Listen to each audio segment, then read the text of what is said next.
আমরা এখন একটা পার্টির আয়োজন করছি, সেটা হচ্ছে গরুর গোশতের সাথে বিরিয়ানি। তো বিরিয়ানি পাকানোর জন্য অতি ফার্স্টে আমরা নিব হচ্ছে যে এই যে চাল, এটা কিন্তু আসলে বিরিয়ানির চাল না, এটা হচ্ছে একটা খ্যাপসার চাল। ঠিক আছে, চালটা দেখেন এখানে আছে 1 কিলো চাল, একটা বস্তার ভিতরে 1 কিলো চাল থাকে। আর 1 কিলো চালের সাথে আমরা নিতেছি, এই দেখতে পাচ্ছেন এটা হচ্ছে গরুর গোশ। এখানে আছে প্রায় 2 কেজি 300 গ্রাম গরুর গোশ। 1 কেজি চালের সাথে 2 কেজি 300 গ্রাম গরুর গোশ নিছি। একটা বিরিয়ানির মশলা একেবারে সিম্পল ভাবে পাক করবো আমরা, এখানে অতিরিক্ত মশলা দিব না। তো এখানে আছে প্রায় 250 গ্রামের মতন কাঁচামরিচ। আর এখানে আছে শসা, সালাদের জন্য টমেটো, লেবু। আর এখানে আছে প্রায় 1.5 কেজি মতো পেঁয়াজ। আর এখানে আছে টমেটো আছে প্রায় 1 কিলো। দুই পদে মিলে 1 কিলো টমেটো আছে। কিছু আলাম মরিচ রেখে দিয়েছি এটা বিরিয়ানির শেষে দেওয়ার জন্য। আর এখানে আছে হালকা পরিমাণ রসুন। তো আমরা একবারে সিম্পল ভাবে বিরিয়ানিটা তৈরি করব। তো পুরো ভিডিওটা দেখলে আসলে একটা বিরিয়ানি কিভাবে রান্না করা যায়, বিরিয়ানিটা পারফেক্ট ভাবে রান্না করা শিখতে পারবেন। সেটা হলো খেপসার চাল দিয়ে, বা আপনারা এই খেপসার চাল না দিয়েও যে কোনো চিকন যে কোনো চাল দিয়ে দিতে পারেন। যেমন বাসমতি চাল পাওয়া যায় বাংলাদেশে, আপনারা যারা দেখবেন বাসমতি চাল দিয়ে রান্না করতে পারেন, সেটা খুব ভালো হবে। তো আসলে চালটা আপনাদের একটু দেখাই, না দেখলে আসলে ক্লিয়ারলি বুঝবেন না। এই চালটা হচ্ছে সিদ্ধ না, এই চালটা হচ্ছে আসিদ্ধ, মানে যেটাকে আমাদের বাংলাদেশের ভাষায় আল্লাহ চাল বলা হয়। তো দেখতে পাচ্ছেন এই যে চালটা একেবারে মানে পিওর, একেবারে বড় বড় একটা চাল। এই চালের মানে বিরিয়ানি রান্না করলে খুব টেস্ট হয়। আর এখানে গোশটা দেখতে পাচ্ছেন, এটাও কিন্তু খুব ছোট না, একেবারে অতিরিক্ত ছোট না, মানে মিডিয়াম সাইজের কাটা। এই কারণে এটার গোশটা একটু সাইজে বড় থাকবে, সেটা খেয়ে আমাদের খুব মজা লাগবে। তো আমাদের পুরো রান্নাটা পুরো আপনি দেখা দেবে, দেখতে পারবেন যে রান্নাটা আসলে কেমন হয়। রান্নাটা যদি ভালো লাগে থাকে অবশ্যই একটি লাইক কমেন্ট শেয়ার করে দিয়ে অন্যকে দেখার সুযোগ করে দিবে। তো আমাদের মানে পাত্র এখন গরম হয়ে গেছে, তো আমরা এখন তেল ঢেলে নিব ফার্স্টে। আমাদের তেল এখন গরম হয়ে গেছে, তো আমরা এখন পেঁয়াজ ঢেলে দিব। দেখতে পাচ্ছেন এটা, আমরা এখন এই পেঁয়াজটা আগে ব্রেস্তা করে নেব। পুরো পেঁয়াজটা আমরা আগে ব্রেস্তা করে নেব।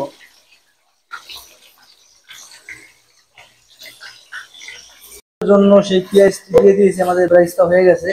আমাদের বারিস্তা করে রেখে দিয়েছি পেঁয়াজ ব্রেস্তা, আর এখানে রাখছি হচ্ছে গোসের জন্য পেঁয়াজ দিয়েছি। এখন এখানে আমরা গরু গোশটা আগে রান্না করে নেব।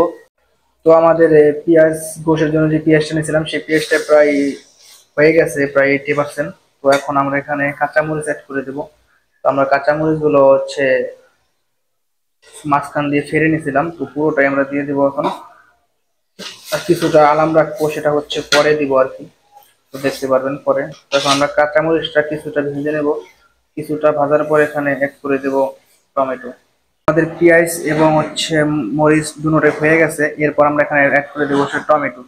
তো টমেটো আমরা হচ্ছে কিছুটা কেটে নিয়েছি ছোট ছোট করে, যাতে এটা তাড়াতাড়ি সিদ্ধ এবং গলে যায়। তো টমেটোটা আমাদের পুরোপুরি গলানো লাগবে, টমেটোটা গলে দিয়ে এখানে গোসের ভিতরে একটা গ্রেভি তৈরি করবে, সেই কারণে সেখানে টমেটোটা দেওয়া হচ্ছে। তো আমাদের যে মশলাটা টমেটো মরিচ এবং পেঁয়াজ রসুন যা ছিল এগুলো একটু নরম হয়ে আসছে। তো আমরা এখানে কিছু মশলা অ্যাড করে দেবো, যেহেতু আমাদের এটা সিক্রেট মশলা। তো আপনারা চাইলে এখানে হচ্ছে যে কোনো রাঁধুনি মশলা অ্যাড করতে পারেন, গোশের বা গোশের মশলাটা অ্যাড করলে বেটার হবে। যে কোনো গোশ, গরুর গোশ বা মুরগির গোশের মশলা অ্যাড করে দিতে পারেন। এটা জাস্ট আপনার গোশটাকে একটু হালকা কষানোর বা ঘ্রাণের জন্য। আর এখানে সামান্য পরিমাণ বিরিয়ানি মশলা অ্যাড করবেন, এখন বিরিয়ানি মশলা দিবেন না তেমন একটা, সামান্য পরিমাণে অল্প একটু পরিমাণে বিরিয়ানি মশলা দিয়ে গোশটার জন্য শুধু জাস্ট। তো এটাকে ভালো করে কষিয়ে এখানে কষা হয়ে গেলে আপনি এখানে গোশ অ্যাড করে দিবেন, গরুর গোশটা। আমাদের মশলাটা এটা একবারে হয়ে গেছে, দেখেন এটা মশলা থেকে তেল ছেড়ে দিয়েছে। তো এই অবস্থা আমরা এখন গরুর গোশটা অ্যাড করে দেবো। আমাদের গরুর গোশটা সুন্দর করে ধুয়ে রাখছিলাম, তো আমরা এখন এটা অ্যাড করে দিচ্ছি।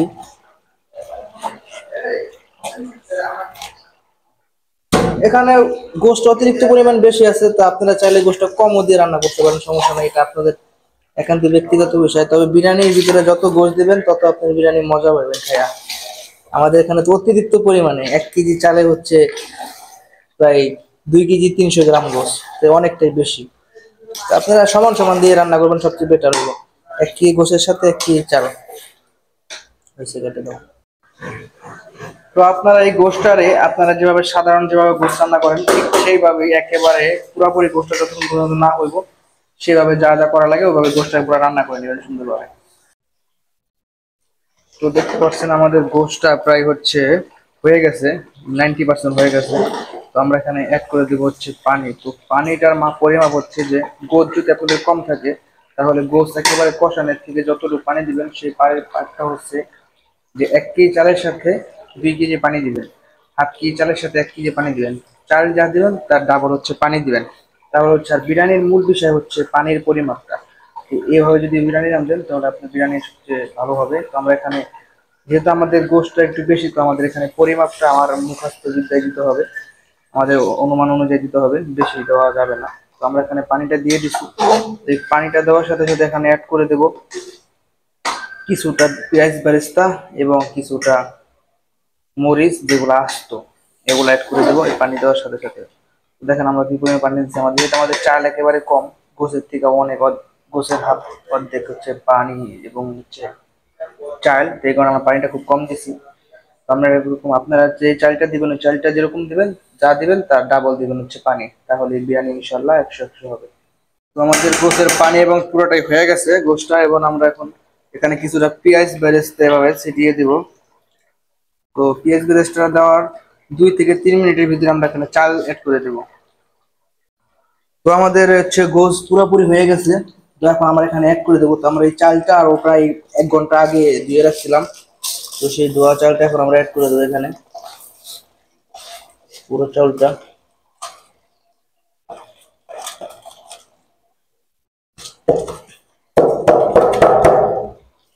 তো পুরো চালটা অ্যাড করে দিয়ে আমরা এখানে হালকা নেড়ে নিব, গোশের সাথে ভালো একটা বন্ডিং মিশ্রণ তৈরি করে নেব, যাতে চালটা সারা জায়গায় সমানভাবে গোশের সাথে তলিয়ে যায়। যেহেতু আমাদের গোশটা একটু বেশি, তো আমাদের এখানে চাল দেখা যাবে না, কিছুক্ষণ পরে দেখা যাবে চালটা। তো দেখেন এরকম হয়ে গেছে। তারপরে যখন চালটা ফুটে যাবে তখন কিন্তু একেবারে ঝরঝরা হয়ে যাবে ইনশাল্লাহ। বাকিটা দেখানোর চেষ্টা করবো পরবর্তীতে ভিডিওতে, দেখতে থাকুন পুরো ভিডিওটা। দাও, কেটে দাও ভিডিও। তো অবশেষে আমাদের হচ্ছে বিরিয়ানি কমপ্লিট। তো আপনাদের দেখাইতে পারি নাই আসলে বিরিয়ানিটা, মানে এখন আর কি দেখাইতেছি। এই যে দেখেন আমাদের সেই বিরিয়ানিটা একেবারে সম্পূর্ণ হয়ে গেছে, এখনো গরম। তো ভিডিওটি ভালো লাগলে অবশ্যই লাইক কমেন্ট শেয়ার করে দিবেন। ধন্যবাদ, আল্লাহ হাফেজ।